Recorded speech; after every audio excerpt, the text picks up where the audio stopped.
आज हम बात करेंगे कि मंदिर में रखा हुआ लौटा जल क्यों इतना महत्वपूर्ण है और उसे किस सही तरीके से उपयोग में लाना चाहिए। साथ ही हम यह भी जानेंगे कि मंदिर में लौटा किस धातु का होना चाहिए, क्या पीतल, तांबा या कुछ और। कई लोग इस बारे में अनजाने में गलतियां कर देते हैं और बाद में उन्हें पछताना पड़ता है। इस वीडियो में हम आपको बताएंगे कि इन गलतियों से कैसे बचें, क्योंकि इससे नुकसान हो सकता है। मंदिर में एक लोटा जल हमेशा सही तरीके से रखना चाहिए। अब बात करते हैं घर के दीपक की। क्या आपको तांबे, लोहे, पीतल, कांसे, स्टील या मिट्टी का दीपक रखना चाहिए? सही दीपक का चुनाव ना करने पर भी घर में परेशानियां आ सकती हैं और दीपक की बाती का चुनाव भी जरूरी है। क्या कच्चा कलावा ठीक है या फिर रुई या सूती धागा सही रहेगा? इन छोटी छोटी बातों की अनदेखी से पितृदोष, क्षण दोष, काल सर्प दोष या गरीबी जैसी समस्याएं हो सकती हैं।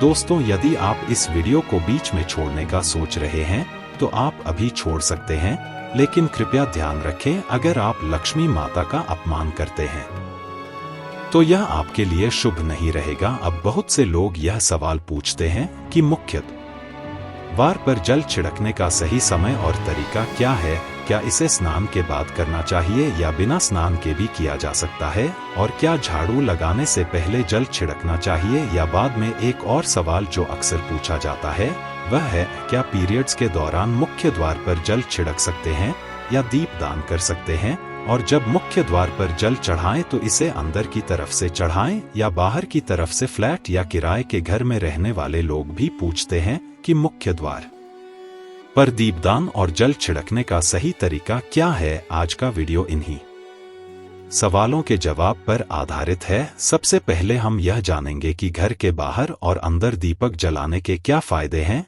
खासकर घर के बाहर दीपक जलाने से जो 5 बड़े फायदे होते हैं वह आपको चौंका सकते हैं। भगवान की पूजा में दीपक जलाने का महत्व तो सभी जानते हैं। हिंदू धर्म में देसी घी या सरसों के तेल का दीपक जलाना बेहद शुभ माना जाता है तथा तिल के तेल का दीपक भी जलाया जाता है। लेकिन भगवान के सामने दीप जलाना केवल पूजा का एक तरीका नहीं है, बल्कि घर के अंदर और बाहर दीप जलाने से कई लाभ मिलते हैं। दीपक जलाने से न केवल सकारात्मक ऊर्जा उत्पन्न होती है बल्कि 5 बड़े फायदे भी मिलते हैं। तो आइए जानते हैं। नंबर 1, पृथ्वी से अंधकार दूर होता है। घर में दीपक जलाने से न केवल घर का अंधकार दूर होता है बल्कि यह नकारात्मक ऊर्जा को भी घर से बाहर कर देता है। जहां दीपक जलता है वहां सकारात्मक ऊर्जा का वास होता है। स्वाभाविक है कि जहां सकारात्मक ऊर्जा होगी वहां भगवान का भी वास होगा, इसलिए शाम होने से पहले दीपक जलाना शुभ माना जाता है। तेल से जलने वाले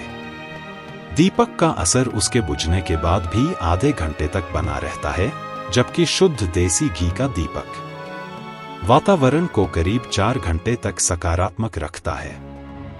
नंबर 2, दीपक जलाने का वैज्ञानिक लाभ। जब घर में शुद्ध घी या सरसों के तेल का दीपक जलता है तो उसके धुएं से घर के माहौल में सात्विकता आती है। यह धुआं हानिकारक कणों को नष्ट करता है और वातावरण को शुद्ध बनाता है। नंबर 3, सुख समृद्धि का वास। जिस घर में भगवान के सामने दीप जलाया जाता है वहां माता लक्ष्मी की कृपा बनी रहती है। ऐसे घर में सुख समृद्धि का वास होता है। दीपक को पूर्व दिशा में रखने से व्यक्ति दीर्घायु होता है और उत्तर दिशा में रखने से धन संपन्नता बढ़ती है।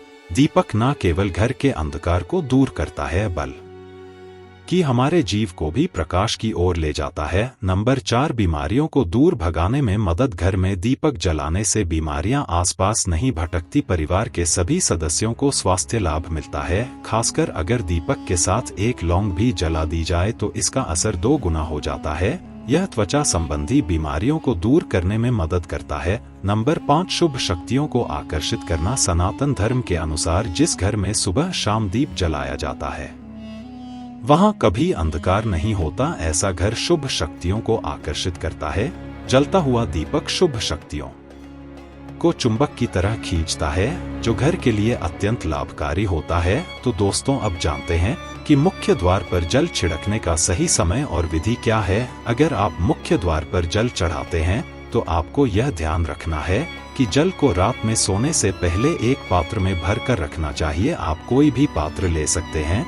जैसे तांबे, पीतल, स्टील या चांदी का। यदि गंगाजल उपलब्ध हो तो उसे थोड़ी मात्रा में डालें और फिर शुद्ध जल से पात्र भर दें। अगर गंगाजल नहीं है तो केवल शुद्ध जल भी पर्याप्त है। इस जल से भरे पात्र को अपने घर की रसोई में रख दीजिए। सुबह उठकर इस जल का छिड़काव अपने घर के मुख्य द्वार पर करें। मुख्य द्वार पर सुबह सबसे पहले छिड़का गया जल घर की सभी समस्याओं को दूर करता है। यदि आप नकारात्मक ऊर्जा, मानसिक परेशानी, आर्थिक तंगी या वास्तु दोष से परेशान है तो यह उपाय आपकी मदद करेगा। रसोई में रखा जल मुख्य द्वार पर छिड़कने से आपके घर की परेशानियां समाप्त हो सकती हैं। यह उपाय न केवल वास्तु दोष और पितृदोष को समाप्त करता है बल्कि तंत्र, मंत्र या बुरी नजर के प्रभाव को भी खत्म करने में सहायक है। इस उपाय को नियमित करने से घर में सुख समृद्धि बनी रहती है और बीमारियों से भी मुक्ति मिलती है। आपको यह जल सूर्योदय से पहले मुख्य द्वार पर छिड़कना चाहिए। अगर सूर्योदय के बाद आप मुख्य द्वार को अन्य जल से धोना चाहे तो यह कोई समस्या नहीं है, लेकिन यह विशेष जल सूर्योदय से पहले ही छिड़क दिया जाना चाहिए। अब कई लोग पूछते हैं कि क्या यह जल छिड़कने से पहले स्नान करना जरूरी है या बिना स्नान किए भी इसे किया जा सकता है। देखिए, जो जल हम सुबह मुख्य द्वार पर छिड़कें वह एक महत्वपूर्ण उपाय है। इसे स्नान करने के बाद करना आवश्यक नहीं है। सुबह जल्दी उठे, सबसे पहले रसोई में जाएं और पहले से रखे जल को लेकर मुख्य द्वार पर जाएं। मुख्य द्वार खोलें और इस जल का छिड़काव करें। जल छिड़क समय अपने पितरों और मां लक्ष्मी का ध्यान जरूर करें। ऐसा कहा जाता है कि सुबह सुबह मां लक्ष्मी हर घर के द्वार पर आती हैं। जिन घरों के द्वार खुले होते हैं और जहां जल का छिड़काव किया गया होता है वहां मां लक्ष्मी प्रवेश करती हैं। जल छिड़क समय अपने मन में मां लक्ष्मी से प्रार्थना करें, हे मां लक्ष्मी कृपया मेरे घर में प्रवेश करें, मैं आपका स्वागत करने के लिए तैयार हूं। इसके बाद पितरों का ध्यान करें, क्योंकि घर की दहलीज को पितरों का वास स्थान माना जाता है। जब आप दहलीज पर जल छिड़कें तो पितर प्रसन्न होते हैं और उनका आशीर्वाद आपको मिलता है। स्नान करने की आवश्यकता नहीं है, आप बिना स्नान किए भी यह कार्य कर सकते हैं। अब आपके अगले प्रश्न की बात करें, क्या जल का छिड़काव झाड़ू लगाने के बाद करना चाहिए या पहले? इसका उत्तर यह है कि सुबह उठने के बाद सबसे पहला कार्य जल का छिड़काव करना चाहिए। इसके बाद आप झाड़ू लगा सकते हैं। सुबह उठते ही सबसे पहले बिस्तर पर बैठकर अपने दोनों हथेलियों को देखें और मां लक्ष्मी का ध्यान करें। यदि चाहे तो निम्न मंत्र का उच्चारण कर सकते हैं। कराग्रे वस्ते लक्ष्मी कर, मध्य सरस्वती कर, मूले तु ब्रह्मा प्रभाते कर दर्शन। फिर दोनों हाथ जोड़कर देवी देवताओं को प्रणाम करें। इसके बाद हाथ से धरती को स्पर्श कर प्रणाम करें और धीरे से अपना दाहिना पांव जमीन पर रखें। फिर रसोई में जाकर जल ले और मुख्य द्वार पर जल छिड़क समय मां लक्ष्मी और पिता का ध्यान अवश्य करें। उसके बाद आप अपने घर के अंदर आकर अपनी दिनचर्या जैसे झाड़ू लगाना, स्नान करना आदि कर सकते हैं। अब कुछ लोगों का यह सवाल होता है कि क्या जल छिड़कने के बाद मुख्य द्वार की सफाई की जा सकती है? तो हाँ, आप ऐसा कर सकते हैं। पहले रसोई में रखा जल मुख्य द्वार पर छिड़क दें। इसके बाद अतिरिक्त पानी लेकर मुख्य द्वार की अच्छे से सफाई झाड़ू या पानी से कर सकते हैं। कुछ लोग पूछते हैं कि अगर वे फ्लैट या किराए के एक कमरे में रहते हैं तो जल का छिड़काव और दीपदान कहाँ करें? तो इसका उत्तर यह है कि आप जहाँ रहते हैं वहां के मुख्य द्वार को ही माने, मतलब जिस दरवाजे पर आपका नाम लिखा हो या नेम प्लेट लगी हो वहीं जल छिड़क और दीपदान करें। अगर आपके पास एक ही कमरा है तो कमरे के दरवाजे को मुख्य द्वार माने और वहीं पर यह उपाय करें। अब अगला सवाल यह है कि क्या पीरियड्स के दौरान मुख्य द्वार पर जल छिड़का जा सकता है और दीपदान किया जा सकता है? जल छिड़कने के लिए पीरियड्स का कोई असर नहीं होता। आप जल छिड़क सकती हैं, लेकिन दीपदान कार्मिक पूजा में आता है जो बिना शुद्धता के नहीं किया जा सकता। इसका मतलब यह है कि पीरियड्स समाप्त होने के बाद ही दीपदान करें। इसके अलावा कुछ लोग पूछते हैं कि मंदिर में जल रखना जरूरी है या नहीं और रखा हुआ जल या करना चाहिए? तो शास्त्रों के अनुसार घर के मंदिर में एक लोटा जल रखना बहुत जरूरी है। जल ऊर्जा को संचित करता है। जब आप पूजा करते हैं, मंत्र जपते हैं या भगवान से प्रार्थना करते हैं तो इन सभी की ऊर्जा उस जल में समाहित हो जाती है। यही कारण है कि मंदिर में जल रखना आवश्यक है। सुबह की पूजा के दौरान 1 लोटा जल मंदिर में रखें और दीपक जलाएं। यह अग्नि और जल के संतुलन का प्रतीक है। पूजा के बाद इस जल का उपयोग शुभ कार्यों में करें, जैसे पौधों में डालना या घर में छिड़काव करना। यह सकारात्मक ऊर्जा को बढ़ाता है। सुबह की पूजा के समय हम मंदिर में जल रखते हैं। अगली सुबह जब आप पूजा करने जाते हैं तो सबसे पहले उस जल का उपयोग करें। आप पूरे घर में उस जल का छिड़काव कर सकते हैं। यह जल आपके घर को शुद्ध करता है क्योंकि यह सकारात्मक ऊर्जा से भरा होता है। इससे कई बीमारियां भी दूर हो जाती हैं और घर में नकारात्मक ऊर्जा का प्रवेश नहीं होता। अगर आप नियमित रूप से इस जल का छिड़काव करते हैं तो आपके घर की समस्याएं धीरे धीरे खत्म हो जाती हैं। कभी कभी लोग यह शिकायत करते हैं कि दवाइयां असर नहीं करती। ऐसे में अगर दवाइयों के साथ साथ रोगी को इस जल से पानी दिया जाए तो दवाइयां जल्दी असर करने लगती हैं। इसी तरह अगर परिवार में कलह और झगड़े रहते हैं तो परिवार के सभी सदस्य इस जल को थोड़ा थोड़ा पी सकते हैं।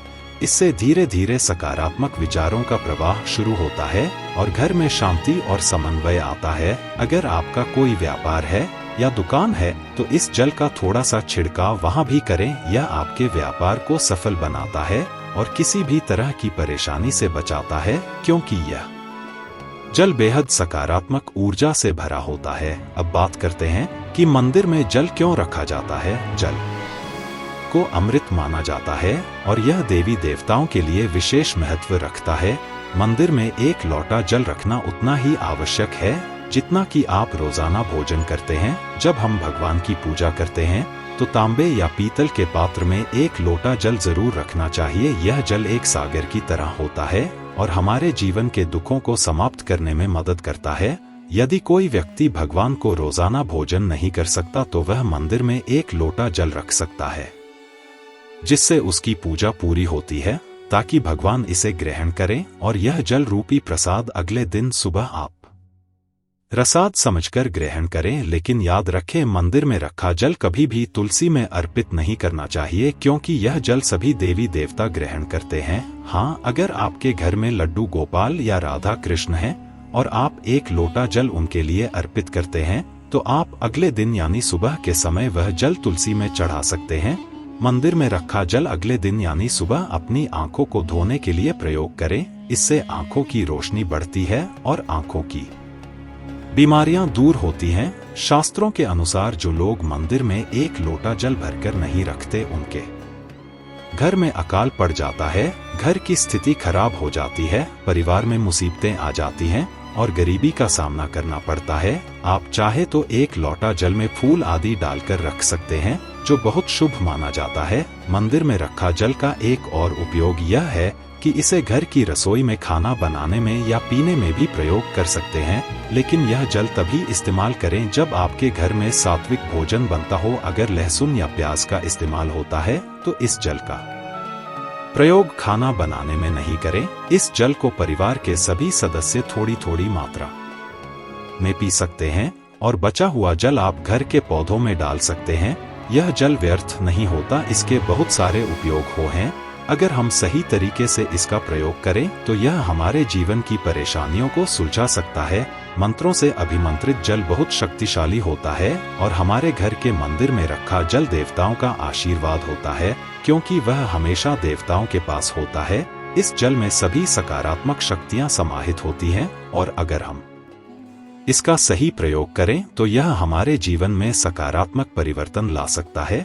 मतलब आप जल को पी खाना बनाने, घर में छिड़काव करने में इस्तेमाल करते हैं तो इससे हमारी समस्याओं का समाधान होता है। और अगर कोई भी कार्य नियमित तौर पर किया जाता है तो हमें उसका लाभ जरूर मिलता है। कभी कभी करेंगे तो उतना लाभ दिखाई नहीं देगा, लेकिन अगर आप नियम बना ले कि हर रोज उसी जल से घर में छिड़काव करना है, घर के हर व्यक्ति को थोड़ा थोड़ा पीने के लिए देना है, बचा हुआ जल पौधों में डालना है, दुकान पर छिड़कना है, व्यापारिक स्थल पर छिड़काव करना है, बच्चों की किताबों और तिजोरी में छिड़काव करना है, तो आपको निश्चित ही चमत्कार देखने को मिलेगा। इसी तरह से जो रसोई में रखा हुआ जल होता है उसका छिलका आप अपने घर के मुख्य द्वार पर रखें तो इसका लाभ बहुत जल्दी दिखाई देगा, लेकिन इसे अपने रूटीन में शामिल करना होगा और प्रतिदिन नियम से यह कार्य करना होगा, तभी आपको लाभ मिलेगा। कई लोगों के सवाल होते हैं कि मंदिर में रखा जल जब हम अगले दिन उठाते हैं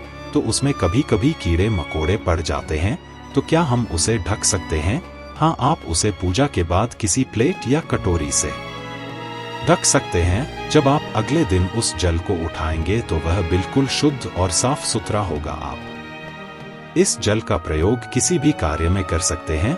जब भी आप घर के मुख्य द्वार पर जल छिड़काव करें तो गणेश जी का मन ओम गणपत नमः जरूर बोले, और जो हमने आपको वीडियो में बताया है उसे ध्यान से समझकर अपने घर के मुख्य द्वार पर जल का छिड़काव करें। अब जानते हैं कि दीपक किस पदार्थ का होना चाहिए। लोहे का, तांबे का, पीतल का, कांसे का, स्टील का या मिट्टी का। आखिर घर में कौन सा दीपक रखना शुभ माना जाता है? अगर गलती से भी घर में गलत पदार्थ का दीपक रखा है तो पूरा घर अस्त व्यस्त हो जाएगा, कंगाल हो जाएगा और बर्बाद हो जाएगा।